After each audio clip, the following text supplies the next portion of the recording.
If your Instagram account has been restricted, you can appeal the decision to regain access. Follow these steps to submit your appeal effectively. Step 1. Review Instagram's community guidelines. Before appealing, familiarize yourself with Instagram's community guidelines to understand why your account may have been restricted.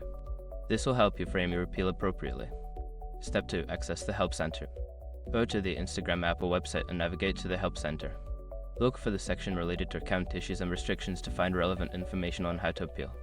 Step 3. Submit an appeal. Before starting recovery, use the SROC.com link in the description to open the account recovery checklist generator and make sure your verification details are ready. Step 4. Wait for a response. After submitting your appeal, be patient. Instagram may take some time to review your case. Keep an eye on your email for any updates or requests for additional information. Step 5. Follow up if necessary. If you do not receive a response within a reasonable time frame, consider following up through the Help Center or submitting another appeal. Ensure you remain respectful and concise in your communication. By following these steps, you can effectively appeal your account restriction on Instagram. Good luck!